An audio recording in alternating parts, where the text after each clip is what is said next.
Channel subscribe करा, smart बना, नोटिफिकेशनसाठी bell आयकॉनवर क्लिक करा.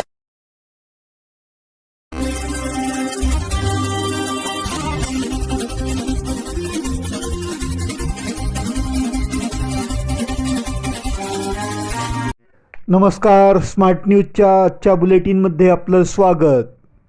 डॉक्टर नरेंद्र दाभोळकर हत्या प्रकरणात शरद कळसकर यांना जामीन मंजूर.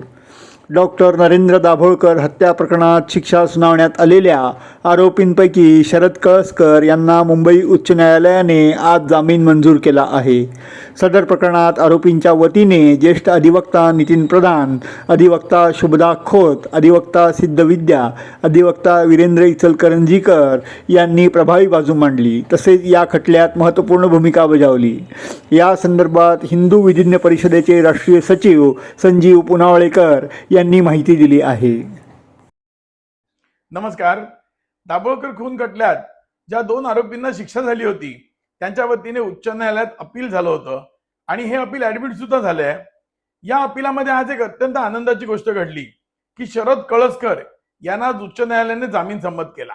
या जामिनाचा आदेश रहित करावा किंवा स्थगित करावा अशा स्वरूपाचा जो त्यांचा अर्ज होता दाभोळकर कुटुंबियांचा, तो देखील उच्च न्यायालयाने फेटाळला. हा जामीन मिळवून देण्यामध्ये मोलाची भूमिका होती ती ज्येष्ठ अधिवक्ता श्री नितीन प्रधान यांची, त्याचबरोबर दुसऱ्या त्यांच्या अधिवक्ता होत्या शुभदा खोत, श्री वीरेंद्र इचलकरंजीकर आणि सिद्धविद्या. या सगळ्यांचा याच्यामध्ये फार मोलाचा वाटा होता आणि कायम समाज आणि धर्म त्यांचा ऋणी राहील. कुठच्याही प्रकारे कसली अपेक्षा न करता अपार कष्ट घेऊन ज्येष्ठ अधिवक्ता श्री नितीन प्रधान यांच्या नेतृत्वाखाली अन्य अधिवक्त्यांनी म्हणजे शुभदा खोत, सिद्धविद्या आणि वीरेंद्र इचलकरंजीकर यांच्या आणि त्याचबरोबर त्यांच्या टीमचे इतर मेंबर यांनी हे शक्य करून दाखवलं. आता शरद कळसकर तरुण उमद्या युवकाला पुढचं आयुष्य त्याच्या पद्धतीने जगता येईल आणि आमची खात्री आहे की दुसरा एक जो आरोपी आहे सचिन अंदुरे, त्याला देखील लवकरात लवकर बेल मिळेल आणि यथावकाश न्याय मिळून हे दोघे आरोपी निर्दोषही सुटतील याविषयी मनात शंका नाही. यात संबंधी देवासाठी खूप कृतज्ञता व्यक्त करतो आणि आपण सगळ्यांनी जो वेळोवेळी मानसिक आधार आणि समर्थन दिलं त्यासाठी आपले देखील आभार. नमस्कार. सीमा भागातील विद्यार्थ्यांसाठी शिवाजी विद्यापीठातर्फे कार्यशाळा संपन्न. शिवाजी विद्यापीठ कोल्हापूर आणि महाराष्ट्र एकीकरण समिती यांच्या वतीने आज सीमा भागातील विद्यार्थ्यांसाठी विविध अभ्यासक्रमांची माहिती देण्याकरिता कार्यशाळेचे आयोजन करण्यात आले होते. तुकाराम महाराज सांस्कृतिक भवन येथे ही कार्यशाळा घेण्यात आली. यावेळी शिवाजी विद्यापीठातील प्राध्यापक डॉक्टर सुभाष कोंबडे, डॉक्टर कविता वड्राळे, डॉक्टर हर्षवर्धन पंडित यांनी विद्यार्थी वर्गाला मार्गदर्शन केले. यावेळी व्यासपीठावर मध्यवर्ती महाराष्ट्र एकीकरण समितीचे अध्यक्ष प्रकाश मरगाळे, सरचिटणीस मालोजीराव अष्टेकर उपस्थित होते. शिवाजी विद्यापीठाने सीमा भागातील 865 गावातील विद्यार्थ्यांसाठी 2026-27 या नवीन शैक्षणिक वर्षात प्रवेशाची संधी आणि शुल्क सवलत जाहीर केली आहे.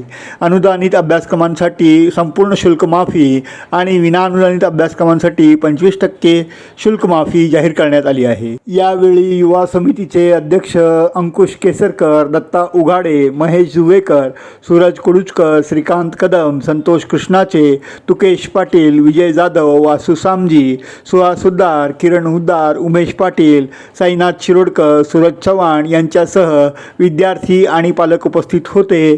शिवराज पाटील यांनी सूत्रसंचालन केले.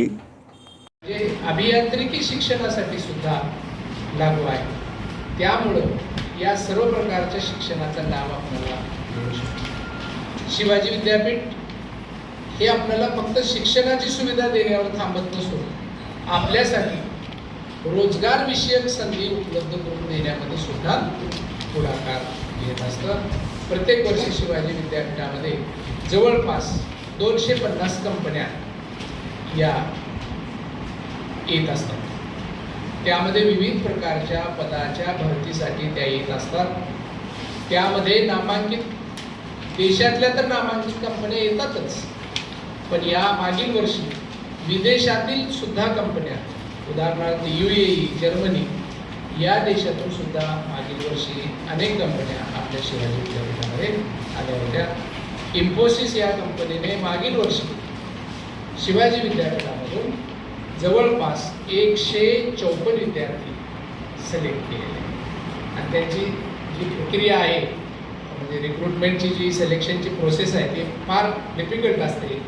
एक कम्प्युटरवर एक परीक्षा द्यावी लागते, त्याच्यानंतर एक ग्रुप डिस्कशन असतं, त्याच्यानंतर पर्सनल इंटरव्ह्यू असते आणि त्याच्यानंतर तो तिथे काम करू शकतो का नाही याच्या काही चाचण्या असतात. तर अशा कंपन्या शिवाजी विद्यापीठामध्ये सातत्याने येत असतात. TCS सारखी आपल्याला माहीत असलेली नामांकित कंपनी आहे ती प्रत्येक वर्षी आमच्याकडे 2 ते 3 वेळा प्लेसमेंटसाठी येत असतात. त्यामुळे या विद्यार्थ्यांना फक्त शिवाजी विद्यापीठ शिक्षणच सुविधा उपलब्ध, शिक्षणाच्या सुविधाच फक्त उपलब्ध करून देत नसून अनेक रोजगाराच्या संधीसुद्धा उपलब्ध करून देत असतं. मी आताच सन्माननीय पदाधिकारी यांच्याशी चर्चा केल्यानुसार जर या भागातील काही कंपन्यांना चांगले कॅन्डिडेट हवे असतील तर त्या कंपन्यांना सुद्धा आम्ही शिवाजी विद्यापीठामध्ये निमंत्रण देऊ. या सीमा भागातील विद्यार्थ्यांना याच भागामध्ये जर नोकरीच्या संधी उपलब्ध करून देता आल्या तर त्यासाठी सुद्धा शिवाजी विद्यापीठ प्रयत्नशील राहणार आहे. त्यामुळं शिवाजी विद्यापीठाने उपलब्ध करून दिलेल्या या सुविधेचा या सीमा भागातील 853 गावातील विद्यार्थ्यांनी, भूतपूर्व विद्यार्थ्यांनी मी म्हणतो त्यांनी या योजनेचा लाभ घ्यावा असे मी आपणास नम्र निवेदन करतो. त्याचबरोबर माझ्यासोबत या बैठकीस उपस्थित असलेल्या डॉक्टर कविता वड्राळे मॅडमना मी विनंती करतो की त्यांनी आपल्या BK कंगराळी येथे भंडाऱ्याच्या उधळणीत श्री महालक्ष्मी देवीचा रथोत्सव साजरा. बेळगाव तालुक्यातील कंगराळी बुद्रुक गावामध्ये भरलेल्या ग्रामदेवतेच्या यात्रेनिमित्त भाविकांचा महापूर लोटला आहे.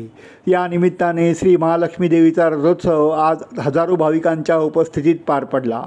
सुमारे 43 वर्षानंतर तालुक्यातील या गावामध्ये ग्रामदेवता श्री महालक्ष्मी देवीच्या यात्रेला कालपासून प्रारंभ झाला आहे. मंगळवारी अक्षतारोपण झाल्यानंतर आज बुधवारी सकाळी देवीच्या भव्य रथोत्सवाला सुरुवात झाली. त्याप्रमाणे दिवसभर आज हा रथोत्सव सुरू होता. गेल्या 2 महिन्यांपासून ग्रामस्थांनी या रथयात्रेची तयारी केली आहे. सुख, शांती आणि समृद्धीची प्रार्थना करीत 43 वर्षानंतर पुन्हा या सोहळ्यात सहभागी होऊन ग्रामस्थांनी उत्सव साजरा केला आहे. या भागाच्या आमदार मंत्री लक्ष्मी हेब्बाळकर यांचे यात्रोत्सवाला सहकार्य लाभले आहे. 9 दिवस विविध कार्यक्रमांचे आयोजन आहे अशी माहिती यावेळी देण्यात आली.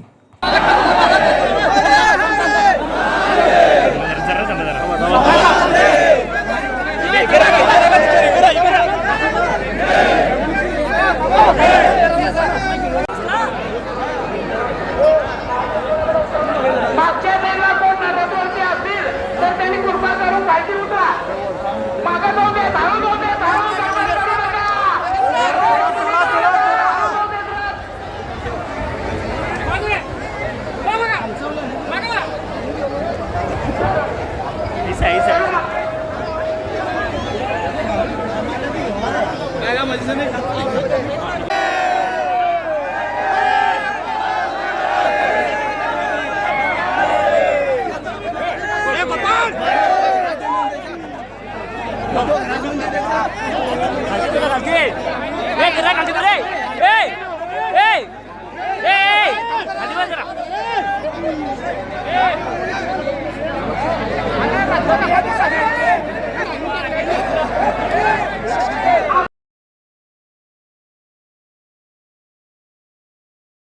रविवार पेठ आणि कलमठ रोडवर आता एकेरी वाहतुकीचा नियम.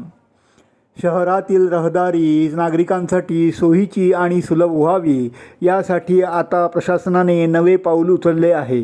रविवार पेठ आणि कलमठ रोड या रस्त्यांवर एकेरी वाहतुकीचा नियम लागू करण्यात आला आहे. वाहन चालकांनी याची नोंद घ्यावी असे आवाहन पोलीस आयुक्त भूषण बोरसे यांनी एका पत्रकाद्वारे केले आहे. यामध्ये त्यांनी म्हटले आहे की शहरातील या मार्गांवर दुतर्फा असंख्य दुकाने आहेत. तसेच या रस्त्यांवर वाहनांचा मोठ्या प्रमाणात संचार असतो. त्यामुळे सातत्याने वाहतूक कोंडीचे प्रकार घडतात. तसेच या रस्त्याचा वापर करणाऱ्या नागरिकांना वाहनांच्या रहदारीचा त्रास सहन करावा लागतो. याची दखल आपण घेतली आहे. आता या रस्त्यांवर एकेरी वाहतूक करण्याच्या उद्देशाने स्थानिक दुकानदार व रहिवाशांचे मतही आजमावले आहे. 86 80% जास्त लोकांनी एकेरी वाहतुकीस मान्यता दिली आहे. त्यामुळे आता रविवार पेठ कलमठ रोड रस्त्यावर पुढीलप्रमाणे एकेरी वाहतुकीची अंमलबजावणी करण्यात येत आहे.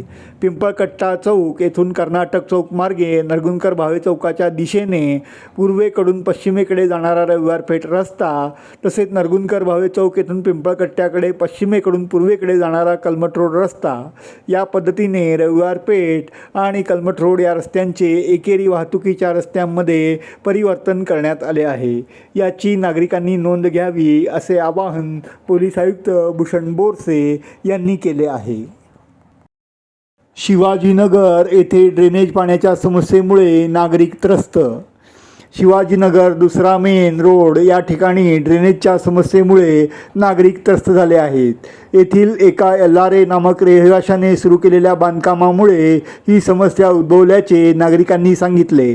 तसेच अनावश्यक सामग्री रस्त्यातच ठेवून ड्रेनेज ब्लॉक होऊन गटारीची ही समस्या निर्माण झाली आहे.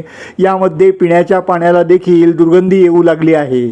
त्यामुळे नागरिकांच्या आरोग्याला धोका निर्माण झाला आहे, अशी येथील नागरिकांची तक्रार आहे. महानगरपालिकेने याकडे गांभीर्याने लक्ष पुरवण्याची गरज येथील नागरिकातून व्यक्त होत आहे. सगळं पाणी अडवून ठेवलंय, सगळ्या नळांना घाण पाणी सुटलंय. 2 वर्ष झालं असंच घाण पाणी सुटले यायलंय. दारा पिराचं सगळं घाण होऊन रोड गेलाय. ड्रेनेजची पाईप आणि गटरमध्ये सोडले, सगळं नळांना वास यायले पाणी.